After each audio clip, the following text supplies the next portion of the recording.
दया भारत का, सेवा ही बस काम है। सहभागी बन पुण्य कमा लो, सबसे ये आह्वान है। प्रणम्य सागर गुरु महाराज की सोच का ये परिणाम है। सहभागी बन पुण्य कमा लो, सबसे ये आह्वान है, सबसे ये आह्वान है। अरहम योग प्रणेता ने ये पावन दीप जलाया है। साधर्मी का बने सहारा, बीड़ा ये ही उठाया है, बीड़ा ये ही उठाया है। चलो उन्हें खुशियों से मिलाए, बड़ा पुण्य का काम है। सहभागी बन पुण्य कमा लो, सबसे ये आह्वान है, सबसे ये आह्वान है। जीवों के भोजन का प्रबंधन, असमर्थ बच्चों को शिक्षा, रोजगार की करें व्यवस्था। मांगे ना कोई भिक्षा, मांगे ना कोई भिक्षा। अरहम जीव दया भारत बस करती ये ही काम है। सहभागी बन पुण्य कमा लो, सबसे ये आह्वान है, सबसे ये आह्वान है। गाय धरा पे रहे सुरक्षित, गौशाला है बनवाई। जीव जंतु की भोज व्यवस्था सुंदर रूप से करवाई, सुंदर रूप से करवाई। साधर्मी भूखा ना सोए, रखना सबका ध्यान है। सहभागी बन पुण्य कमा लो, सबसे ये आह्वान है, सबसे ये आह्वान है। साधर्मी रोगी के इलाज को हम मिलके हैं करवाते। जाने कितने असहायों को राशन घर में पहुंचाते, राशन घर में पहुंचाते। लक्ष्य हमारा उन चेहरों पे लानी बस मुस्कान है।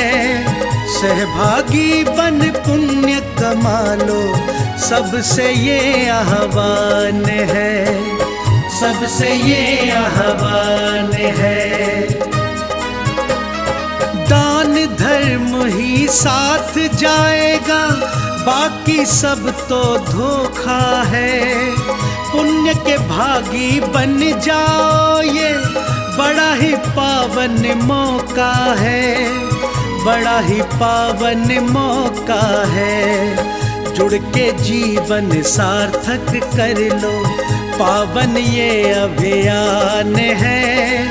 सहभागी बन पुण्य कमा लो, सबसे ये आह्वान है, सबसे ये आह्वान है।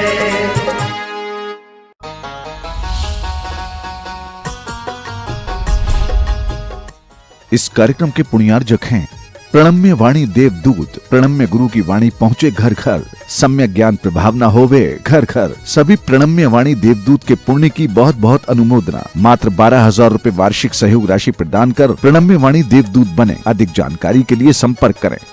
सीए राजेंद्र भूता, डॉक्टर मंजुला भूता, गौरव कारिया, सोनल कारिया, मेहर कारिया, रवि राजेंद्र भूता, डॉक्टर शीतल भूता, श्रिया भूता, जिनास्ता भूता, बोरीवली मुंबई। गुरु चरणों में समर्पित गुरु भक्त परिवार, मुंबई महाराष्ट्र।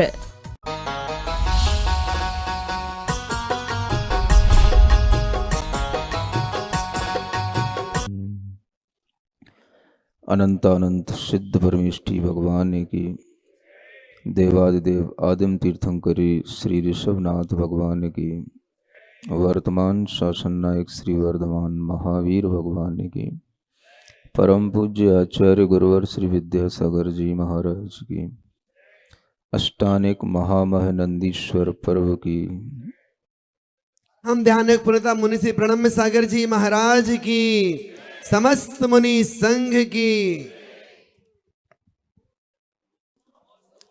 आप सभी का आज का यह मंगलमय दिन प्रतिदिन की भांति आप निरंतर इस महामह पूजा में उत्तुंग 500 धनुष के जिन बिंबों की, नंदीश्वर द्वीप में स्थित जिनालयों की आराधना में संलग्न हैं। इस पंचम काल में धर्म की प्रभावना के इस महते कार्य में जिन जीवों के ऐसे उत्कृष्ट भाव बनते हैं, वे जीव इस संसार में थोड़े ही होते हैं। संख्या सही मार्ग पर चलने वाले जीवों की हमेशा से थोड़ी रही है। अहिंसा की आराधना करने वाले, भगवान को सत्य रूप में स्वीकार करने वाले लोग हमेशा इस दुनिया में थोड़े रहे हैं।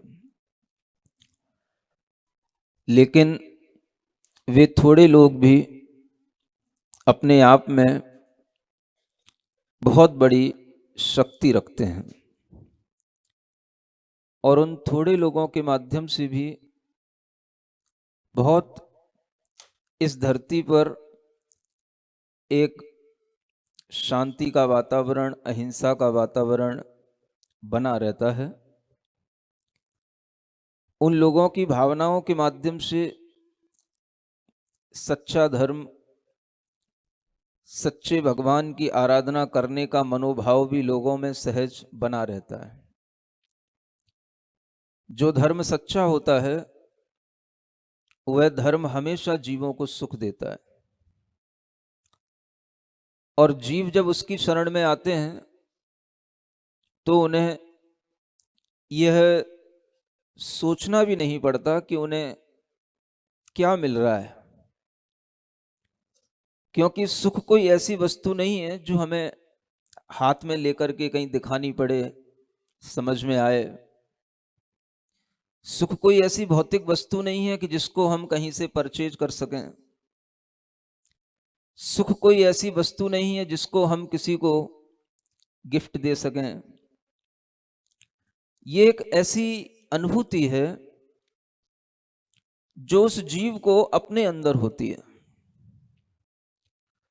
और यह अनुभूति जब उसे इस रूप में होती है कि मुझे कुछ अपूर्व मिल रहा है, तो यह अपूर्वता की अनुभूति ही उस जीव को एक अंतरंग में जो शांति और सुख का वातावरण निर्मित करती है। इसी से उस जीव के अंदर क्लेश दूर होते हैं। संसार की अनेक कर्म बंधों की प्रक्रिया से उत्पन्न हुआ जो ताप है वह दूर होता है, और उसी के माध्यम से उस जीव के अंदर ये भाव आता है कि मुझे कुछ अनुभव हो रहा है, कुछ भीतर से मिल रहा है। और वो क्या मिल रहा है तो वह कुछ कह भी नहीं पाता। अब कहने को तो तब हो जब कोई उस चीज का दर्शन हो। जिस चीज का दर्शन होता है उसका कोई नाम होता है, जिसका कोई दर्शन नहीं होता उसका कोई नाम भी नहीं होता। दुनिया की कोई भी चीज है, अगर कोई वस्तु है दिखाई दे रही है तो उसका कोई नाम होगा। नाम होगा तो हम उसे उस नाम से, उस संकेत से अपने पास बुला पाएंगे, उसको हम ले पाएंगे, दे पाएंगे, जो उसका एक्सचेंज करना है वो हम कर पाएंगे। अब उसे भीतर से जब कुछ अनुभूति होती है तो वह उसका कुछ नाम ही नहीं समझ में आ पाता।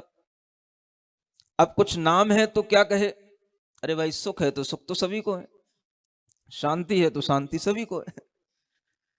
अब ये सुख और शांति, ये नाम भी इतने कॉमन हो गए कि उसके लिए ये सुख और शांति में भी कोई बड़ी चीज दिखाई नहीं देती। अगर आप किसी से कहो कि भाई हमें वहां पूजन में बैठने से सुख मिलता है, शांति मिलती है, तो आदमी कहेगा हमें घर में बैठने से सुख शांति मिलती है। तुम इतना कष्ट उठा करके सुख शांति ले रहे हो, हम घर में बैठ के सुख शांति ले रहे हैं। तो जब आदमी को कुछ नया सा कुछ नहीं मिलता है तो वो भीतर से अनुभूत तो करता है। ये नाम लोगों ने सब खरीद लिए और इन नामों की जो गरिमा थी वो सब गिरा दी। अब आदमी सुख से घर में पड़ा है, नींद में भी सो रहा है तो कह रहा है मैं सुखी हूं, और तुम कह रहे हो कि हम जग करके जल्दी से उठ करके आए और भगवान की पूजा करने के लिए तत्पर हुए तब हम सुखी हैं। तो उससे तुम कैसे समझाओगे, उसको कैसे समझाओगे जो कह रहा है कि मैं तो घर में चाय पिए पड़ा हूं, न्यूज़पेपर पढ़ रहा हूं, अभी तक तो मैं नहाया ही नहीं हूं, भाई सुबह सुबह ठंड में नहाने का कष्ट क्यों उठाया जाए। तो वो आदमी अपने आप को सुखी कह रहा है और आप यहां अपने आप को सुखी कह रहे हो। इस सुख में कोई अंतर है कि नहीं, मैं ये बताना चाहता हूं। एक सुख नींद में होता है और एक सुख जागरण में होता है।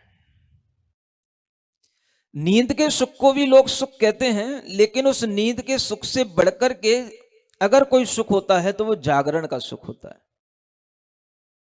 व्यक्ति के जीवन में नींद आने पर सुख की अनुभूति नहीं होती है, सुख होने पर नींद आती है। व्यक्ति भूल जाता है कि नींद में सुख है। नींद में सुख नहीं होता। जब दुख ज्यादा बढ़ जाता है तो नींद लेकर के उस दुख को भुलाया जाता है, तो वह दुख दूर करने के लिए नींद ली जाती है। तो कोई चीजें ऐसी होती हैं जो दुख दूर करने के लिए ली जाती हैं, और कोई चीज ऐसी होती है जो सुख प्राप्त करने के लिए ली जाती है। जब व्यक्ति कहे कि मुझे घर में बैठ के चाय पीने में आनंद आ रहा है, मुझे अपने घर में टीवी देख करके अपने घर में बैठे बैठे पड़े रहने में आनंद आ रहा है, तो उसका यह आनंद नहीं है, उसका यह सुख नहीं है। वह किसी चीज से बचना चाहता है, वह किसी चीज से डरा हुआ है। चाहे वो बाहर निकलने से डरा हुआ हो, चाहे वो हमें बाहर ठंड ना लग जाए इससे डरा हुआ हो, वो डरा हुआ है। और डरा हुआ व्यक्ति नींद में पहुंचने की कोशिश करता है। नींद में व्यक्ति पहुंच जाता है तो उसे लगता है कि हम बहुत कुछ अपने उस दुख से बच गए। जो दुख हमारी आंख खोलने पर सामने आता है तो वह बहाना करता है कि मुझे नींद आ रही है। तो नींद में इस तरह की शान और शौकत में जो सुख मिलता है वो सुख नहीं होता, वो दुख से बचने का एक उपाय होता है। वो एक भीतर का डर होता है जो आदमी को सुलाना चाहता है। सुख एक ऐसी चीज होती है जो आदमी सोते हुए नहीं प्राप्त करना चाहता, उसे जागृत अवस्था में प्राप्त करना चाहता है। सुख एक ऐसी अनुभूति है जो जागरण के साथ आती है, नींद के साथ सुख की अनुभूति नहीं है। जब आप जागेंगे, जब आपको भीतर से महसूस होगा कि मैं जाग रहा हूं, मेरे अंदर जागरण की स्थिति बन गई है, मेरी आत्मा सचेत है, तो उस समय पर आपके लिए जो अनुभूतियां होंगी वो जागृति के साथ होंगी, और वो अनुभूतियां एक्चुअली सुख की अनुभूति कहलाएंगी। आप यहां आए हो, सुबह सुबह से भगवान की पूजन में लगते हो, आप यहां बैठ करके इतने जागृत होते हो, इतने जागृत होते हो कि अगर आपके लिए कहीं पर भी थोड़ा बहुत प्रमाद आने की कोशिश होती है तो दुनिया के नगाड़े बजने लग जाते हैं, वाद्य यंत्र बजने लग जाते हैं, तेज तेज आवाज आपके कान में पहुंचने लग जाती हैं, और आप चाह करके भी प्रमाद नहीं कर पाते हो। सिद्धांत कहता है कि हर व्यक्ति अंतर अंतर मुहूर्त में नींद ले लेता है। हर व्यक्ति क्षण क्षण में भीतर से सो जाता है, लेकिन अगर आप उस क्षण को भी नहीं समझ पा रहे हैं कि हम कब भीतर से सो गए, कब हमारे अंदर भीतर से प्रमाद आ गया, तो यही सबसे बड़ी जागृति है। और इस तरह की जो जागृति की अनुभूति होती है वो हमें इसी अवसरों पर, इसी तरह के मंगलमय वातावरण में होती है। यहां बैठे हुए लोग जागृति के साथ सुख का अनुभव कर रहे हैं, और वह सुख जो अनुभूति में आ रहा है वो सामान्य सुख नहीं है, जब हमें लगता है जब विधान शुरू हुआ था उस समय पर भी बहुत अच्छा लगा, फिर दूसरा दिन आया तो हमें और अच्छा लगा, तीसरा दिन आया तो और अच्छा लगा, चौथा दिन आया तो और मजा आया, पांचवा दिन आया तो और अच्छा लगा। महाराज आप तो कह रहे हो 4-5 दिन, हमें तो ऐसा लग ही नहीं रहा कि ऐसे 5 दिन बीत गए कि 6 दिन बीत गए, आज 7वां दिन है। हमें तो ऐसा लग रहा है जैसे आज हम पहली बार ही इस नंदीश्वर द्वीप में आए हों। अब 5वां दिन बीत गया तो और अच्छा लगा, और छठा दिन तो छठा हुआ था ही। अब छठा दिन भी बीत गया, 7वां दिन आ गया, अब तो बस कल का दिन और बचा है। फिर वही घर, वही दुकान, वही काम। अब हमारे लिए ये जो अनुभूतियां हो रही हैं, ये हर समय पर हमें नई नई अनुभूतियां हो रही हैं, हर दिन हमें नया नया अनुभव आ रहा है, नया नया सुख मिल रहा है। तो आचार्य कहते हैं इस सुख का नाम है अपूर्व अपूर्व सुख की प्राप्ति। क्या बोलते हैं इसको? अपूर्व सुख। अपूर्व का मतलब जो पहले नहीं था। सिद्ध भगवंतों को भी हमेशा एक समान स्थिति में रहते हुए भी अपूर्व सुख का अनुभव होता है। ज्ञान का यह एक नेचर होता है कि ज्ञान हमेशा अपूर्व अपूर्व भाव में रहता है। जब आप जागृत होंगे तो ज्ञान आपके साथ होगा, जब आप नींद में होंगे ज्ञान आपके साथ नहीं होगा, बस आप दुख से बचे होंगे। नींद में आदमी के पास में ज्ञान नहीं होता है, नींद में ज्ञान भी उसके साथ में सुप्त हो जाता है। जब आपके पास में ज्ञान ही नहीं, जब आपकी जागरण की अवस्था ही नहीं, जब आप बिल्कुल अपने आप को सावधान करके बैठे ही नहीं, जब आप बिल्कुल सचेत होकर के अपने भीतर कुछ सुनने समझने की दशा में ही नहीं, तो आपका जब तक ज्ञान जागृत नहीं तब तक आपको सुख की कोई अनुभूति वास्तविक हो नहीं सकती। तो आचार्य कहते हैं कि ज्ञान को भी और सुख को भी जागृत रखो। ज्ञान जागृत रहेगा तो सुख आपको अपूर्व अपूर्व अनुभव में आएगा। जीवन का विकास कभी भी एक जीवन में पूर्ण नहीं हो सकता है। जब व्यक्ति अपने अंदर यह देखता है कि मैं अपूर्ण हूं और मुझे पूर्णता की ओर जाना है, तो वह विकास की प्रक्रिया में लगता है। और जब जीवन में विकास महसूस होता है तो समझना चाहिए इसी का नाम है प्रोग्रेस।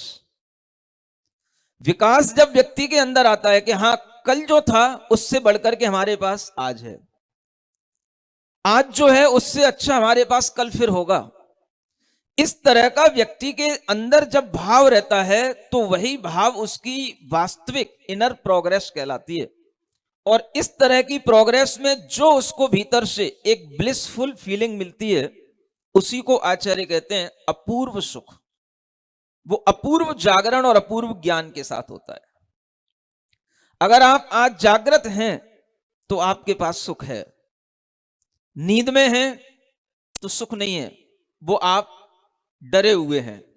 आप देखना जब बच्चा नींद में होता है तो वह डरा हुआ सा होता है, और जब डर करके वह और कुछ करने की इच्छा करता है तो सबसे पहले उसे यही इच्छा होती है कि मैं सो जाऊं। जिस बच्चे को मां से डर लग रहा हो तो वो सबसे पहले यही चाहता है कि मैं सबसे पहले सो जाऊं। आप कभी भी जानवरों के बच्चों को देखना, वो हमेशा सोने की इच्छा में रहते हैं, क्योंकि जैसे ही वो आंखें खोलते हैं उन्हें बाहरी जगत से डर लगने लग जाता है, तो उस डर से बचने के लिए वो सोना चाहते हैं। आदमी जब सो लेता है तो उतनी देर तक निडर हो जाता है, उतनी देर तक बाहर की झंझटों से बच जाता है, तो उसे लगता है कि भाई इतना टाइम हमारा सुख से व्यतीत हो गया।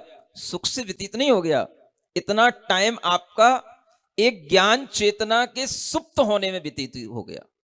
माने उस समय पर आपके अंदर जागरण की अवस्था नहीं थी।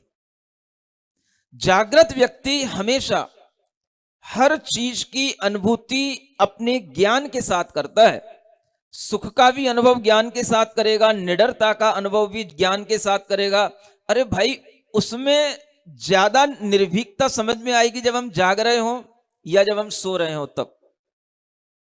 जागते हुए भी निर्भीक होना, ये आपको भीतर से, जब आपके अंदर स्ट्रांगनेस होगी तब होगा।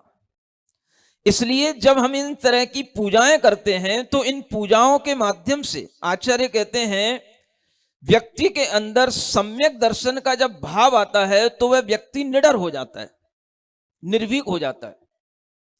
सम्यक दृष्टि जीव की पहचान कही गई, सम्मा दिट्ठि जीवा निस्संका होन्ति निभयातीर्ण, सत्य भय विप्मुक्का जम्मा तम्मादु निस्संका। ये समय सार की गाथा है। आचार्य कुंद कुंद कहते हैं कि सम्यक दृष्टि जीव निस्संक होता है, निर्भीक होता है, और जब वह निस्संक होकर के निर्भीक होकर के रहेगा तभी वो जागृत होगा।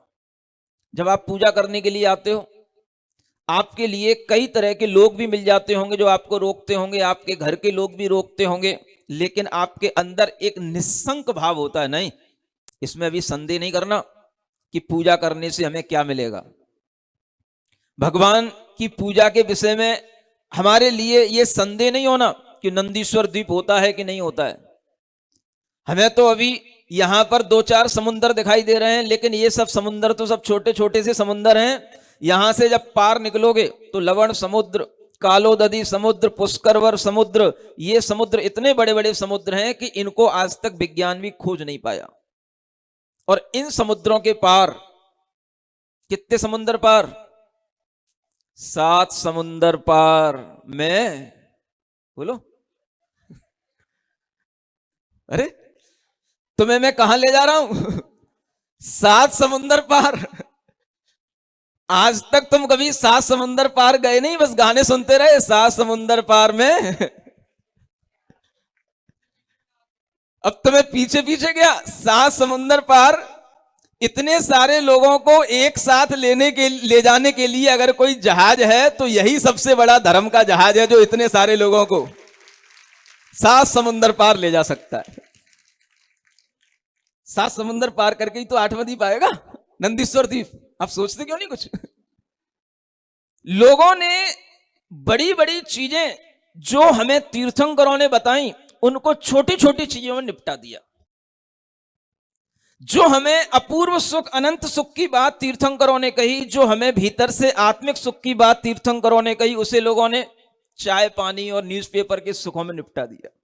लोगों की बुद्धि इतनी क्षुद्र हो चुकी है कि उन्होंने सुख तो मान लिया कि सुख होता है, लेकिन उसको निपटाया किसमें? छोटी छोटी चीजों में। जो चीजें अपने आप में एक विशाल स्वरूप धारण करती थीं, जो चीजें अनंत के रूप में थीं, जो चीजें वास्तविक रूप से हमारे अंदर आत्मिक सुख देती थीं, वो आत्मिक सुख की बात तो लोग भूल गए। अब क्या कहते हैं लोग? अरे भैया, सुखी होने के लिए क्या करो? थोड़ा मुस्कुराते रहो। अब आदमी बेवजह कब तक मुस्कुराएगा तो बताओ? अब आदमी कहता है कि भैया सुखी होने के लिए भाई कुछ नहीं है, तो ताली बजाते रहो। अब भाई आदमी कब तक ताली बजाता रहेगा? जब तक उसको भीतर से रियली कुछ सुख की फीलिंग नहीं होगी, तब तक वो आदमी के ऊपर चेहरे पर मुस्कान कहां से आ जाएगी? आप सोचो कि आपके घर का बेटा का एक्सीडेंट हो गया हो, या घर में किसी आपके इष्ट बंधु का कोई विशिष्ट रोग हो गया हो।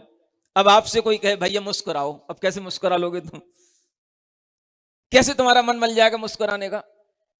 तो आदमी के लिए कभी भी मुस्कुराने के लिए भी, हंसने के लिए भी, हम अगर उसे बाहर से प्रेरित करेंगे तो कभी पॉसिबल नहीं है। इसलिए ये जो भीतर से एक सुख की अनुभूति होती है, उस सुख की अनुभूति जब बनी रहती है और किसी कारण से वो डिस्टर्ब नहीं होती है, तब आदमी हमेशा मुस्कुराता हुआ दिखाई देता है। जब आप भगवान के पास आते हो तो चाहे भगवान की प्रतिमा हो और चाहे आप रियली अरिहंत भगवान का कभी कोई स्वरूप देख पाए, तो आपको भगवान हमेशा एवर स्माइल फेस, हमेशा आपको एक जैसी स्टेट में मिलेंगे। वो उनके फेस में कभी भी ऐसा नहीं कि भाई अभी थोड़ी सी गिरावट आ गई, फिर कभी कोई अच्छा हो गया, हमेशा एक जैसा। इस तरह की जो अवस्था बनती है वो बाहर से नहीं बनती है। वो अवस्था कैसे बनेगी? वो भीतर से बनेगी। भीतर से अगर आपके अंदर जागृति होगी, अगर आप ज्ञान पूर्वक चीजों को समझ रहे होंगे, भीतर अगर आपको अपने आत्मिक सुख का थोड़ा विश्वास भी होगा, तो आपको आनंद आएगा। और वो आनंद कैसा होगा भाई, कह नहीं सकते। अगर कह नहीं सकते हैं तो उसके लिए बस इतना ही शब्द है, अपूर्व आनंद आ रहा है। कैसा आनंद आ रहा है? अपूर्व आनंद आ रहा है। अब कोई कहे भाई तुमको भी, हमको भी आनंद आ रहा है, भाई तुमको होता होगा, लेकिन मुझे जो आ रहा है वो अपूर्व आ रहा है। अपूर्व माने जिसको पहले मैंने कभी चखा नहीं, जिसको पहले मैंने कभी अपने अनुभव में लाया नहीं, ऐसा मुझे अपूर्व आनंद आ रहा है। अब तुम्हारी तुम जानो। तुम्हें चाय पीने में और कॉफी पीने में और तुम्हें घर में बेड पर पड़े रहने में आनंद आ रहा है, तो मैं समझ रहा हूं ये तुम्हारा सब नींद है, ये तुम्हारी मूर्छा है, इसमें तुम्हें कोई जागरण नहीं है। जागृति के साथ में जब व्यक्ति सचेत होकर के भीतर से ज्ञान के साथ में जो अनुभूति करता है वह सुख की अनुभूति होती है। और इस तरह की अनुभूतियां केवल हमें इस प्रकार के विधान, पूजा, बड़े बड़े आयोजन करने पर ही गृहस्थों के लिए ये अनुभूतियां हो सकती हैं, और कोई कारण नहीं का। साधुओं की अनुभूतियां अलग होती हैं, वो ध्यान में होती हैं, उनके अपने विशुद्धि के भावों में होती हैं, वो अनुभूतियां अलग होती हैं। वो अपूर्व करण परिणाम होते हैं, इस तरह के परिणाम होते हैं कि वह परिणाम भी पहले पहले कभी कभी ना हुए हों। तो हमेशा तीर्थंकरों ने कहा अपूर्व सुख के लिए प्रयास करो। जो सुख पहले तुमने नहीं पाया उसके लिए प्रयास करो, जो ज्ञान पहले तुमने नहीं पाया उसके लिए प्रयास करो। अपूर्वता की ओर बढ़ोगे तो जागृत रहोगे, और वही पुराना पुराना पुराना पुराना घसीटते रहोगे तो धीरे धीरे डेड होते चले जाओगे। समझ आ रहा है? इसलिए आपको हर दिन यहां पर अपूर्व लगा होगा, और मैं कोशिश करता हूं कि मेरे सामने बैठे हुए लोग भी जिंदा लोग रहें। डेड लोगों के साथ मैं ना रहना चाहता हूं, ना मेरे साथ वो रह सकते हैं। अपूर्व भाव आना चाहिए हर समय आपके अंदर। एक कुछ नया चेतना, नई ज्ञान, नया विकास, नई सीख, इस तरह का आपके अंदर एक विचार आना चाहिए। और वही विचार जब आगे बढ़ता है तो इस समाज को कुछ देता है, समाज के लोगों में एक चेतना देता है। लोग भले ही मरने के उन्मुख हों, मरे से हो रहे हों, लेकिन उनमें भी जान डाल देने का काम अगर कोई करता है तो वह इसी तरह का अपूर्व ज्ञान करता है जो यहां पर दिखाई दे रहा है। अब आप समझो कि लोगों ने क्या कर रखा, हर चीज को लोगों ने अपने छोटी छोटी चीजों में सिमट रखा। सुख जो अनंत के रूप में था वो उनने चाय पानी में निपटा दिया। दुनिया जो बहुत बड़ी थी वो उनने एक छोटी सी गेंद में निपटा दी। वो ग्लोब को घुमाते रहते, अपनी टेबल पर रखे हुए, बोले दुनिया घूम रही है, this is the earth, this is the globe. समझ आ रहा है? तो लोगों ने हर चीज को छोटे में निपटा दिया। क्षुद्र लोगों ने अपनी कल्पनाओं से जितना बना पाया बना लिया, जितना देख पाया देख लिया, जितना उन्होंने खोज पाया खोज लिया, लेकिन संपूर्णता में अभी पहुंचे नहीं और नहीं पहुंच सकते। संपूर्णता में वो पहुंचेगा जिसने इस ज्ञान में संपूर्णता हासिल कर ली हो। तो जो ज्ञान संपूर्ण हो जाता है उन्हीं को हम अरिहंत कहते हैं, उन्हीं को हम सिद्ध कहते हैं। इसलिए हम अरिहंत और सिद्धों की बातें सुनते हैं, उनकी बातें मानते हैं, क्योंकि उनके पास में ज्ञान कंप्लीट है। साइंस तो कहता है कंप्लीट नॉलेज हो ही नहीं सकती है। नॉलेज हमेशा एब्सोल्यूट रहती है, रिलेटिव रहती है, कंप्लीट कभी हो ही नहीं सकती है।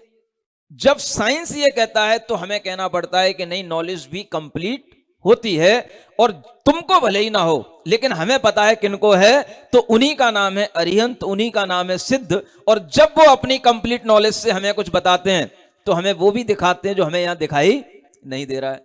अब बताओ भाई कि अगर आप ये सब चीजें इमेजिन करो तो क्या कोई चीजें इतनी अच्छे ढंग से कोई इमेजिन कर सकता है? 7 समुंदर की आप कल्पना करो।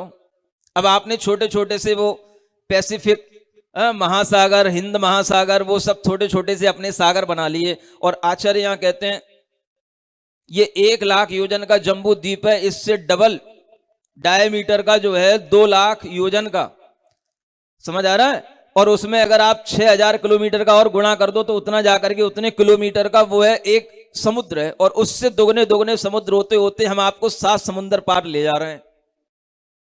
अब बताओ चलना चाह रहे हो हमारे साथ कि नहीं? दुनिया में घूमने के लिए दुनिया की बातें सुन करके तो आप तैयार हो जाते हो, 7 समुंदर पार हमें कोई ले चले। अरे भाई हम बैठे हैं आपको 7 समुंदर पार ले जाने के लिए, और उस 7 समुंदर पार की यात्रा में ही आज आपका 7वां दिन है। समझ आ रहा है? और आप महसूस कर रहे हो कि हम अगर इतनी दूर के द्वीपों में स्थित जिन बिंबों को भी अगर हम यहां पर अपने मन में ध्यान करके उनकी आराधना कर पाते हैं, तो यह भी हमारे लिए सप्त परम स्थानों में से एक विशिष्ट स्थान माना जाता है। और यह भी हमारे लिए इतना बड़ा पुण्य का कार्य माना जाता है कि आचार्य कहते हैं जो इस प्रकार की महापूजाएं करता है वह जीव 3 भवों में मोक्ष को प्राप्त हो जाता है। अब यह बात चल रही थी, रानी उर्मिला ने अपने जीवन में इस तरह की कोई भी अष्टानिका छोड़ी नहीं। प्रभावना अंग में आचार्य समंतभद्र महाराज ने उस रानी का नाम लिया, और वो नाम शास्त्रों में दबा है, पता सबको है लेकिन बोलता कोई नहीं है। भाई क्यों नहीं बोलते? क्या डर लगता है? जब निडर हैं तो बोलने में जरूर दिक्कत क्या है? तो जब कल छठा दिन आया तब हमारे मुंह से भी बोलने में आया। अब मैं आपको ये बताना चाहता हूं कि इस रानी उर्मिला का नाम, जो कि हमेशा ये भावना रखती थी कि नंदीश्वर द्वीप के जब भी पर्व आए हम नंदीश्वर द्वीप की पूजा करें, रथ उत्सव करें, उसकी ये भावना हमेशा रहती थी। और उसने अपनी भावना की दृढ़ता से इतना बड़ा महत्वपूर्ण काम कर लिया।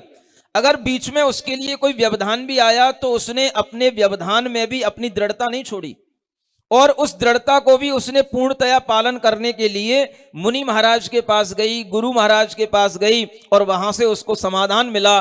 और एक बहुत बड़ी उसके लिए विद्याधरों की, मुनि महाराज की एक बहुत बड़ा उसे एक बल मिला, संबल मिला, उनकी सेना मिली, और उसके माध्यम से जिन धर्म की अपूर्व प्रभावना हुई। अब आप ये बात बताओ कि ये जो अपूर्व प्रभावना हुई जिस समय पर, उस अपूर्व प्रभावना को बनाए रखने का काम किसका? एक रानी उर्मिला हो गई तो उसने तो अपने समय में अपूर्व प्रभावना कर ली, लेकिन पर्व तो हमेशा आते हैं, हर 4 महीने में आते हैं। क्या ये अपूर्व प्रभावना आगे आगे उस उर्मिला रानी को ध्यान में रख करके उसे आदर्श बना करके नहीं आगे आगे की जा सकती है? हमें अपने आदर्श और कैसे बनाने पड़ते हैं? जो धर्म में दृढ़ रहे हों, जिन्होंने अपने सामने कोई प्रतिपक्षी धर्म भी रहा हो तो उसके समक्ष होने पर भी उसने हार ना मानी हो, ऐसी दृढ़ता वाली जो रानियां, स्त्रियां या व्यक्ति होते हैं, उन्हीं को आदर्श माना जाता है। और उन्हीं को जब हम आदर्श बना करके सामने चलते हैं तो हमें धर्म प्रभावना करने का भाव बनता है, हमारे अंदर एक उत्साह पैदा होता है। और सम्यक दर्शन के उन अंगों में जो वह प्रसिद्ध रानी है, तो उसके लिए भी यही भाव था। और यह भाव कोई बहुत बड़ा भाव नहीं है, आप लोग भी उस भाव की प्रभावना आराम से बनाए रख सकते हैं। जब हम आपसे कहते हैं कि आपको इस तरह की प्रभावना करना है, इस तरह से आपको ये पूजन करना है, तो आपके मन में आता है महाराज आप जहां होगे वहीं तो ये पूजन होगी। अब लोगों ने ये अपनी धारणा बना ली है कि बस जहां महाराज होंगे वहीं पर नंदीश्वर की पूजन होगी। भाई ये कौन सी बात हुई? आपके अपने घर हैं, अपने जिनालय हैं, अपनी समाज है, आप जिस तरह से अन्य विधान करते हैं उसी तरह से आप ये विधान भी कीजिए। जैसे आप अन्य बड़ी पूजाएं करते हैं अष्टानिक की, वैसे ही आप इसको पूजा में लाइए। हम हो या ना हो इससे क्या फर्क पड़ता है? भाई हमारे कारण से अष्टानिका चल रही क्या? किसी व्यक्ति के कारण से थोड़ी ना अष्टानिका चल रही। अष्टानिका तो ये अनादि पर्व है, चलते रहेंगे। हमने बीच में उस अष्टानिका में हमने कुछ और अपूर्व करने का, अपूर्व ज्ञान, अपूर्व सुख प्राप्त करने का, कुछ अपूर्व प्रभावना करने का भाव बनाया। ये भाव अपना अच्छा हो सकता है, बाकी पर्व तो अनादि निधन है। आपके लिए यह पर्व पर पूजा करने का भाव सहज रूप में बनना चाहिए और वो बनता है। अब आपने इतना बड़ा ये सब देख लिया तो आपको लगता है कि भाई नंदीश्वर की पूजा का मतलब इतना ही बड़ा आयोजन होना चाहिए, तो ऐसा कोई जरूरी नहीं है। समझ आ रहा है? जब आप अपने मंदिर में अपनी समाज के साथ में कोई ऐसा कार्य करेंगे तो आप अपना मांडला बना करके ही, मांडना क्या बोलते हो, मांडना मांडना बना करके, और आप इस तरह से अपने अर्घ चढ़ा करके अपने समाज बंधुओं के साथ मिलकर के भी अपने कोई भी बड़े हॉल में या जहां पर मंदिर जी में जगह हो वहां पर भी इस तरह के विधान आयोजित किए जा सकते हैं। इसमें ऐसी कोई भी बाधा नहीं है कि जब भी विधान हो तब इतने सारे जिनालय होने ही चाहिए। जो भी जिनबिंब आपके सामने हैं, जो भी मंदिर आपके समक्ष हैं, वहां पर ये विधान कीजिए और उस विधान में एक परिवार, एक रानी आगे आकर के, हर किसी मां की इच्छा होती है इस बार मैं विधान कराऊं, इस बार मैं विधान बिठाऊं, इस बार मेरे द्वारा ये महापूजा हो जाए। तो जिस किसी भी रानी की, महारानी की ये इच्छा हो जाए, वो 8 दिन तक अपने माध्यम से द्रव्य आदि की संयोजना करते हुए समाज बंधुओं के बीच में बैठ करके वह इस तरह से विधान करे। नंदीश्वर पर्व का ये पूरे अर्घ 5616 अर्घ 8 दिन में इसी तरह की प्रभावना के साथ चढ़ाए और फिर अंत में अगर वह रानी इतना करने में और समर्थ हो जाए कि भाई जिस समाज में अपन रह रहे हैं उस समाज में एक रथ यात्रा महोत्सव पूर्णिमा के दिन जरूर निकलना चाहिए। समझ आ रहा है? जब हर रानी रथ यात्रा निकालने लग जाएगी, समाज में जो भी रथ यात्रा की व्यवस्थाएं हैं वो रथ यात्रा का एक महोत्सव होना चाहिए और इस बात का सूचक होना चाहिए अष्टानिक पर्व की पूर्णता पर यह रथ यात्रा का महोत्सव निकाला जाता है। और वह जो रानी करेगी, मैं कहता हूं उसी का नाम उर्विला रानी कहलाएगा। समझ में आ रहा है? कुछ नहीं करना आपको ज्यादा, और आप इस तरह से करते हुए अगर बन पड़े तो समाज के बंधुओं को शाम का भोजन खिला देना है? कुछ बांटना हो तो कुछ बांट देना, जो आप करते रहते हो। इस तरह से यह आयोजन हर जगह पर बहुत सहजता से हो सकता है और अनेक उर्विला रानियां इस तरह से इस कार्य को करके अपने लिए वह सम्यक दर्शन के प्रभावना अंग को बनाए रख करके जिनेंद्र भगवान की प्रभावना भी कर सकती हैं और अपने सम्यक दर्शन की वृद्धि भी कर सकती हैं। इसमें कोई बाधा नहीं है और ये काम बहुत अच्छे से हो सकता है। आप सबके मन में ये आना चाहिए कि हमें इस तरह से यह प्रभावना का काम अपने परिवार के द्वारा करना है। ये मेरी मां के माध्यम से ये होगा, ये हो रहा है। समझ आ रहा है? जब आप इस तरह का कोई भी विधान आदि रचेंगे, उसके बाद में जो रथ यात्रा निकलती है उसका एक प्रारूप अलग होना चाहिए। सिरिजिणवाणी जग कल्याणी जग जन मदतम मोहरी जनमण हारी गढ़हर हारी जम जरा भव रोग हरि तिथ्य राणम दिव्य झुणिम जो पढ़ई सुणई मय्ये धारई राणम सौख मणंतम धर्य सासद मोक्ष पदम पावई सासद मोक्ष पदम पावई।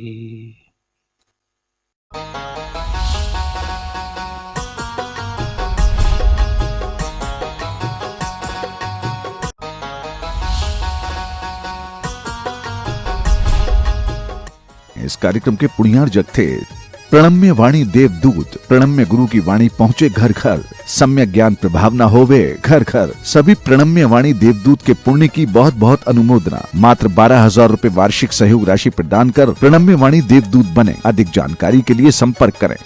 सीए राजेंद्र भूता, डॉक्टर मंजुला भूता, गौरव कारिया, सोनल कारिया, मेहर कारिया, रवि राजेंद्र भूता, डॉक्टर शीतल भूता, श्रेया भूता, जिनास्ता भूता, बोरीवली, मुंबई।